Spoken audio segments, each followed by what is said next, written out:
سلام تعنا هبلنا تخطاتلتي أقسماويان مراخة بحفاش AMN نزي ساعات تتسنادو زيناتات إنه كلمات أندغندي ندبتاتينا تجراي بجدل حوحاتيا مويتايلوم أيتيما نكاسا أب تجراي زركبو تمزابلتي كبيرنا يتميت حدقا كم زقات أمام زي ريبورتر تبتيبو مواتو تجراي حوحات بمقلايدو حوحات بمدقاف مهورات زحبو ورئيتو بتنتانا كنريوئينا أب تجراي أقاط يمزلو تفتراوي حدقا نمكتا اتوت ناي متخخابو وفري تجميرو نايزيو من كالو تنزرزر كسعبيو سناي مكتتال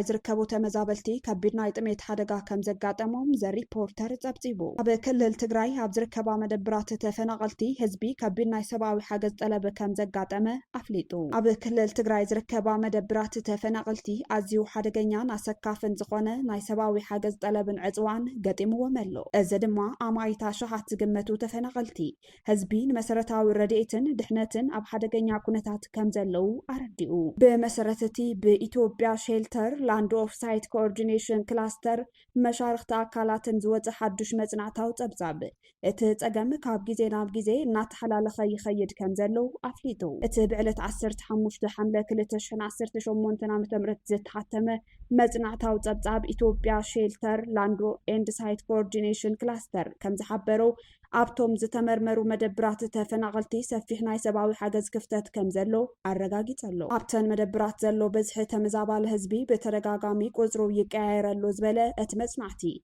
زدما بسنك حدشت تفنغلت ممزان كاب معقوبي ناب معقوبي مزوارن زخفة محبراوي قلولاو فتيرلو كبلا فليتو اتمزنعتي إيتوبيا شيلتر لاند اند سايت كوردينيشن كلاستر نزيك قلولاو نمكتا هتوز مفتحي كنا ديو كم زلوهم أتنققو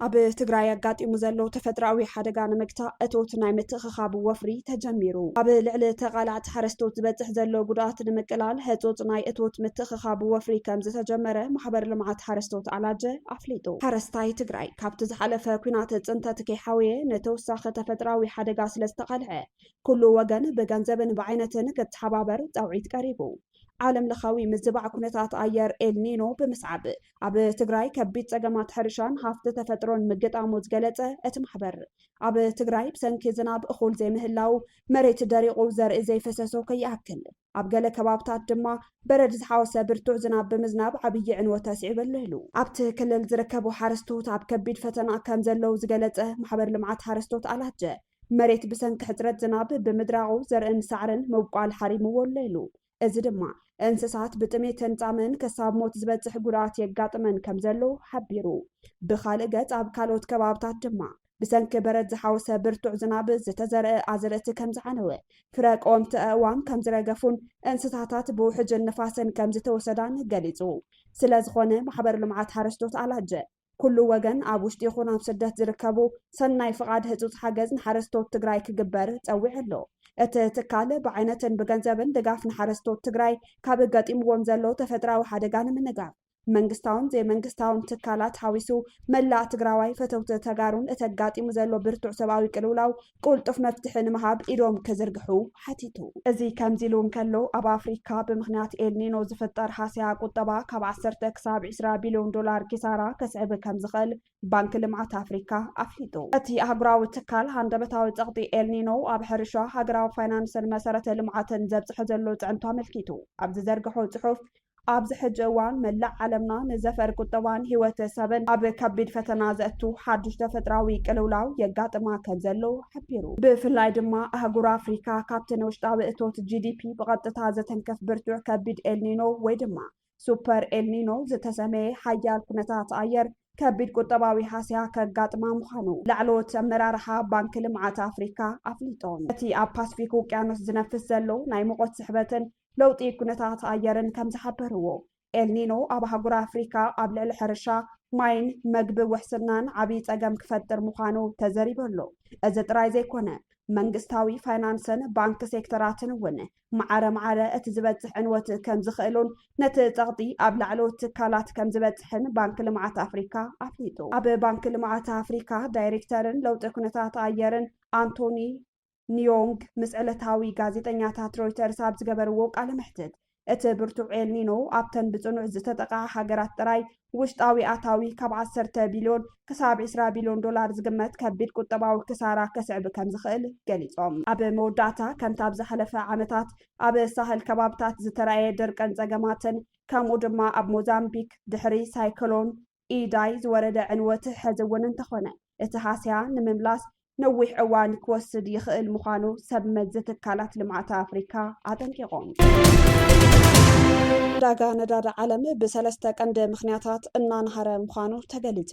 ኣብ ዓለምና ዘሎ ዕዳጋ ነዳዲ ኣዝዩ ኣብ ሓደገኛ ስጉምትን ኩነታትን ከም ዘለው ሃገራዊ መራኸቢ ብዙሓን ይገልጹ ኣለው። ብመሰረት ጸብጻብ ዘኢኮኖሚስት ዕዳጋ ነዳዲ ዓለም ካብቲ ዝጸንሖ መጠን ንላዕሊ ኣዝዩ ኣብ ከቢድ ፈተና ዝወደቐ ኮይኑ ኣሎ ክብል ኣፍሊጡ። እዚ ድማ ብሰለስተ ቀንዲ ጠንቅታት ዝተፈጠረ ምዃኑ ሞያዊ ጸብጻባት እንትዝርዝር እቲ ኣብ መተሓላለፊ ሆርሙዝ ዘሎ ናይ ኩናት ወጥሪ ካብ ግዜ ናብ ግዜ እናወሰኸ ምምጽኡ እቲ ነዳዲ ናብ ዕዳጋ ንምቕራብ ኣጸጋሚ ምዃኑን ንምትካት ቅልውላው ነዳዲ ተባሂሎም ዝቐሙ ማእከላት ምድኻሞምን ንዋጋ ነዳዲ ዓለም ዝያዳ ክንህር ገይርዎ ከም ዘሎ ኣፍሊጡ። ኣብ መወዳእታ ብስፍሓት ናብ ንድህስሶም ዛዕባታት ክነብለኩም። ትግራይ ብጉጅለ ሕወሓት እያ ሞይታ ኢሎም ኣይተ የማነ ካሳ። ትግራይ ካብ ዝኾነ ይኹን ኣካል ንላዕሊ ብጉጅለ ሕወሓት እያ ሞይታ። ብፍላይ ድማ ሕዚ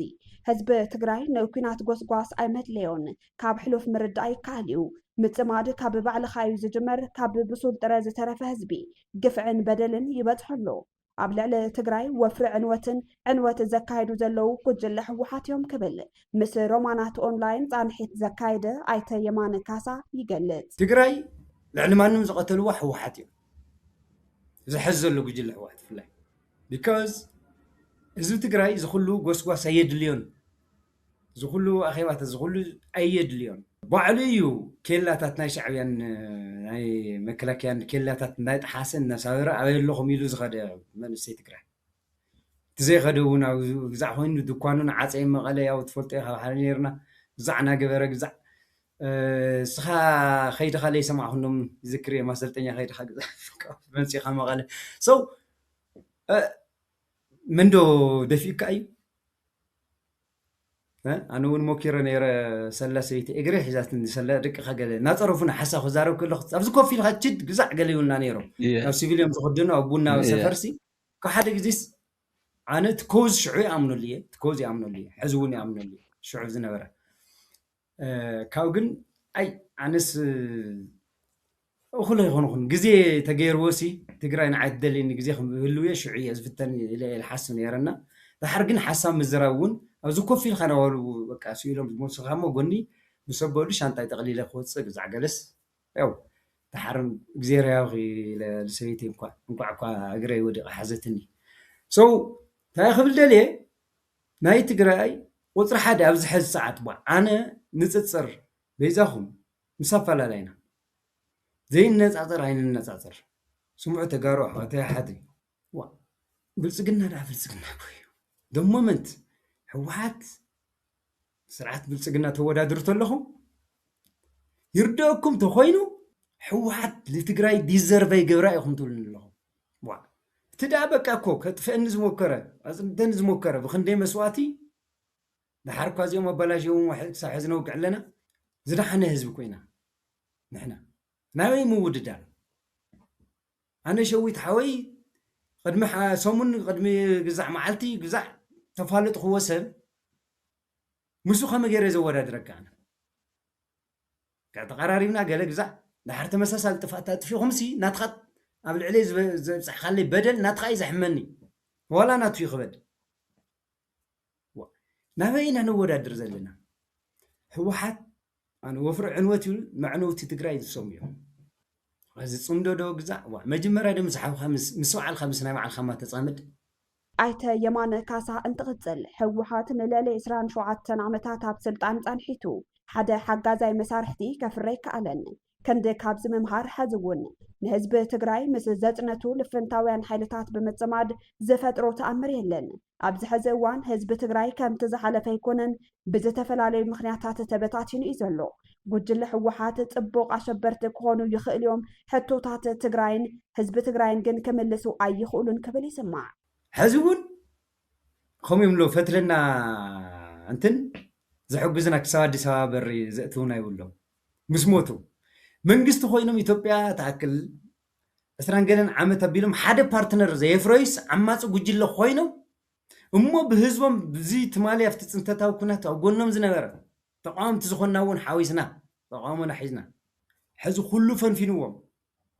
خمي جيرت عم رحمت خمزي أحسن صبوق أشبرتك خوني خوليو هم على الشباب خم جزاك خوني خوليو مهنات نمرباش عصرت شفتاون خوليو أما غلا سفرنا دحوس متيخة عصرت شفتاتيو عصرت جزا تع عبيلهم تغيرهم ياو لم يكن نورمال غين بقدمكم حدث تقتيل هنگ تغيرت تتوايلو بيتسبنا بعد جزانا تاهم لنا نفلتنا بقى انت تقتيلو بزخا زيت اتي خلتزع قوتي يزخون سنمر باش غليلي صبوق ربش تكون يقول يوم هز تقراين حتوتات تقراين جن نبز خفك وسط زي خوينم اي دحنك لك انا وحل غافت متوي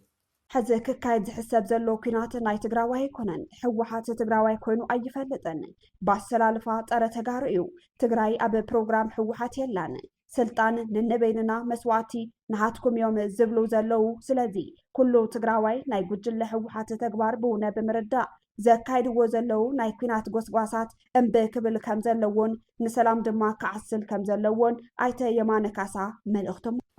ናይ ትግራይ ይኹንን because ሕወሓት ትግራዋይ ኣይኾነን ትግራዋይነት ቋንቋ ትውልዲ ግዛዕ ገለ ኣይኾነን ባይዞ ይስም ኩሉ ዴፊኒሽን እዮም ዝያም አለው እንትናቱም ዴፊኒሽን በቋንቋ ግዛዕ ንዓና ተጋሩ ጎርና ኹልና እዮም በሰላልፋ ፀረ ትግራይ እዮም ተጋርና ሃሎ ከመ ኺልኻዮ ክልኒ ሓደ ካድረ ግዛዕ ገለ ከዛ ዘረባና ቆሪፁ ግዛዕ ብዙሓት እኳ ተዳፊሮም ይፈልጡ ኣረጋይ ግን ምሳኻ ዝገበርኩ ቅድሚ 5-6 ወርሒ ኣነ የምሂሮ ኢሉ ኣይኾነ ሕወሓት እኳ ኣምሂራቶ ካብ ገጠር ኢሉ ባይዘ ብ1958 ዲ ገለ እዩ ሽኮማየ ትምህርቲ ቤት ተኸፈተ እና ታክልካ ደለ እዞም ሰባት እዮም ኣነ ጥራሕ ከይኾነ ብሓፈሻ ትግራዋይሲ ኣይኾኒ በቃ ተጋሩማ ኣይኾኒ ኣብ ዕላማ እውን ተጋሩ ይኾኒ ኢለካ ኣለኹ መእተዊ ኣብ ፕሮግራሙ የለውን ክሳብ ሕዚ እውን ኣይቀየርዎን ኣፍቲ 8 ወርሒ እውን ወላተን በን ግዛዕና ሃሎ ተጋሩ ትግራዋይ ዝኩሉ ኸይዱ ዝኩሉ ሰሪሑሲ ድሕሪ መቐለስ ኣታ ሰባት እውን ይኹን ተጋሩ ጥራሕ ይኹን ኢለካ ኣለኹ ይቕርታ ግበር ሰባት እዮም ባዮሎጂካሊ እንደ ሞራል ኤሌመንት ብና ሞራል መልክዕ ግን ሰባት እውን ይኹን ኣይ ከምዚ ኢሉ መንእሰይስ መፅኡ ግዛዕ ገለስ ተኣምር ሰሪሑ ባዕሎም ተዛረብዎ እዩ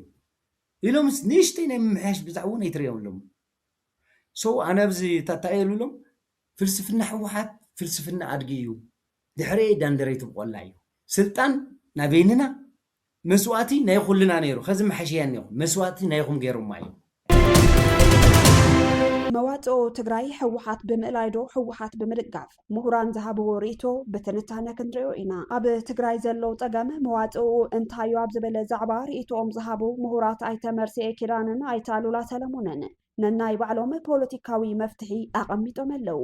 ኣብ ትግራይ ዘሎ ሕወሓታዊ ጥራሕ ፖለቲካ ንትግራይ መዋጽኦ ክኸውን ኣይኽእልን ጸላእቲ ኣብ ልዕሊ ህዝቢ ትግራይ በደላቶም እናዕዘዙ ኣብ ዘለውሉ እዋን ሕወሓት ብኣንጻሩ ብሄር እናበተነት እያ ዘላ ሕወሓት ምስቶም ፅንተት ዝፈፀሙልና ሓይልታት ሻዕብያን ፋኖን ፅምዶ መስሪታ ከተበቅዕ ንምንታይ ምስ ተጋሩ ሓድነት ዘይትፈቅድ ዝብል ሕቶ ዘልዕሉ ኣይተኣሉላ ቀንዲ መዋጽኦ ተጋሩ ድማ ኩላትና ተጋሩ ሓደ ምዃን ጥራዩ ክብሉ የስምሩሉ እዚ ድማ ፖለቲካዊ ኣፈላላያትን ውድባት ፖለቲካን ዝሓቆፈ ብሄራዊ ሓድነት መዋጽኦና እዩ ይብሉ ኣይተኣሉላ ሰለሞን ኣነ ዲማንድ ዝገብር ዘለኹ ሓንቲ እያ ዲሞክራሲ ይበልኩም ግዛዕ ይበልኩ ገለ ይበልኩ ከም ብሄር ንዝመፀና ዘሎ ደጋዊ ሓደጋ ብሓደ ኮይና ናይ ፓርቲ ምትእኽኻብ ከየድልየና ፓርቲታት ግን ይሃልዋ ፓርቲ ይሃሉ ዝጠፍእ ፓርቲ ይሃሉ ኣይኮነን ክጠፍእ የብሉን ሪሶርስ ይኹም ትዝበልካዮ ኩለን ፓርቲታት ነናይ ፓርቲአን ዕላማ ሒዘን ከም ብሄር ግን ፓርቲ ዘለና ይኹን ዘይብልና ይኹን ተኣኪብና ኣብ ጉዳይ ብሄርና ናይ ደገ ሓደጋታት ምስ ግዛኣትና ተታሒዙ ዝመፅእ ምስ ተፈናቐልትና ተታሒዙ ዝመፅእ ምስ ህልውናና ፎርዛ ማተር ናይቲ ብሄር ህልውና ቀፃልነት ተታሒዞም ዝመፁ ፀገማት ቻርት ንግበር ሓቢርና ባይዘ ወይ ሕዚ እቲ ናይ ሕወሓት ፀገም እውን ሓደ ዘቐመጥክዎ ናይ ብቕዓት ፀገሙን እዩ ዘለዎም በትናሃቶም ብቕዓት ፈይሊና ክንገብር ክንደይ ትግራዋይ ግን ካብቲ ፓርቲ ወፃኢ ይከኣልን ስለ ዝተባሃለ ብሄር ከይከብ ፓርቲ ጥራሕ ይኽከብ ስለ ዝተፈቐደሉ እሞ ፓርቲ ማይ ኣለኹና ኣነ ኢሉ ፀጉዑ ሒዙ ዘሎ ኣብ ናይ ብሄር ኣብቲ ዓብዪ ዳስ መተኣኻኸቢ ተፀዊዑ ይራኸብ ፕሮባብሊ ካብቲ ሕወሓት ዝሓሰብዎ ካብቲ ብደረጃ ሕወሓት ዘሎ ብቕዓት ዝበለፀ ናይቲ ብሄር ብቕዓታት ክንእክበሉ ንኽእል ዕድል ክህልወና እዩ ብኻልእ ገጽ ኣይተ መርሲየ ኪዳነ ኣብ ሕወሓት ዝበሃል ሓይሊ ኩሎም ፀገማት ፖለቲካ ሕመቓትን ኣለዉ እዮም ካልእ ትረፍ ሕወሓት ዝብል ፖለቲካዊ ውድብ ከም ናይ ህይወቶም እንጀራ ዝርእዩ ካድረታት ሕወሓት ክትነቅፍ ከለኻ ብእንጀረኦም ከም ዝመፀኻዮም ዝርእዩ ኣበል ተኸፈልቲ ካድረታት ምህላዎም ብምጥቃስ ግን ድማ ይብሉ ኣብዚ እዋን ብፀላእቲ ተኸቢብና ኣብ ዘለናሉ እዋን እታ ውሽጢ ትግራይ ምስ ሕመቓቱ ብደረጃ መንግስትነት ተጣይሹ ዘሎ ስርዓት ብምድጋፍ ዘለዎም ፀገማት ኣብ መንገድና ተቓለስና ምስ ንኸይድ እዩ መዋፅኡና ኣብ ውሽጢ ትግራይ ዘሎ ናይ ፖለቲካ ሓይሊ ብምጥፋእ ኣይኮንናን ንዋፃእ ክብሉ ይስምዑ ፖለቲካ እንጀርኦም ካብኡ ወፃኢ እንጀራ ዶ ይህልዎም ዶ ዘይፈልጡ ስለዝኾነ ሎሚ ዘለው ናይ ሕወሓት መራሕቲ መብዛሕቲኦም ከም በዓል መለስ ኣይኮኑን ኬፐብል ኮይኖም ዓርሶም ክኢሎም ወላ እቲ ናይ ረብሓ ብካሊእ ዝርከብ ገዲፎም ዝኣተዉ ኣይኮኑን እንጀርኦም በቲ ፖለቲካ ዝተመስረተ ናይ እንጀራ ፖለቲካ ኮይኑ ኣሎ ሎሚ ናይ ሕወሓት ሰባት ከም ቪክቲምስ እያ ኣነ ዝሪኦም እንደው መብዛሕትኦም ኣባላት ሕወሓት ሎሚ ቪክቲምስ እዮም በቃ ብወረድኡ ዘሎ ተሸይሙ ዘሎ ኣበልና በልዐ ዝነብር በብኣኺቡ ገለ ዝነብርሲ ንዑ ክትምንጥሎ ዝመፃኻ እዩ ዝመስሎ ወላ ክትዘረብ ከለኻ ብኸመይ እዩ ዝሪኦ ነዚ ንምቕያር ዓሚቕ ዝኾነ ብደንቢ ተሓሲቡሉ ዝስራሕ ፍታሕ እምበር ብሓፂር ግዜ ዝፍታሕ ኣይኮነን ክሮኒክ ዲዚዝ ብነዊሕ ግዜ ዝፍታሕ እዩ ሓደ እዚኣ ግን ኣሉላ ትብሎ ከዓ ይርዳእኒ እዩ ኣነ ንሱ ንፍታሕ የበልኩን ኢኻ ትብል ዘለኻ ኣትሊስት ግን ካብዚ ፀገም እዚ ክንወፅእ ሓይሊ ንኣክብ ናይ ብሄረ ትግራይ ዓቕምታት ንኣክብ ኢኻ ትብል ዘለኻ ኣነ ኣብውን መቸም ከምቲ ዝበልኮ ብፅሑፍ እውን ኣቕሪበ ብዙሕ ዘመናት እውን ዝተኻታዕሉ ሎሚ እውን ዝኣምነሉ ከምኡ ክግበር ኣለዎ ባህላ እየ ሎሚ እውን ክግበር ኣለዎ ኣብኡ ብሓባር ነስራሕ ኣሉላ ኣብ ሕወሓት ፀቕጣይ ምፍጣር ናብ ሓይሊ ምእካብ ብሓባር ነስራሕ ኦኬ ግን ኣበይ ንፈላለ ኣለና ኣነ ንሱ እናገበርና ተቀዳምነት ዘሎ ፀገምና ግን ሎሚ ኣብ ኩናት ፉቲንግ ኢና ናይ ኩናት ፉቲንግ ኢና ዘለና ዋር ፉቲንግ ኢና ዘለና ስለዚ ነቲ ዋር ስዒርና ንምውፃእ ንሰራዊትና ይኹን ንመንግስትና ይኹን ክንሕግዝ ኣለና እናሓገዝና ኢና ክንቅይሮም ክንፍትን ዝግበአና ስታንድና ኸ ክነነፅር ትደንበና ክነነፅር ኣለና ኣብቲ ብሄራዊ መኸተ ኮይንካ ኢኻ ነቲ ብሄራዊ መኸተ ዝመርሕ ዘሎ ዝዕምፅፀና ዘሎ ሓይሊ ክትቕይሮ ከተስተኻኽሎ ክትፍትን ዝግባእ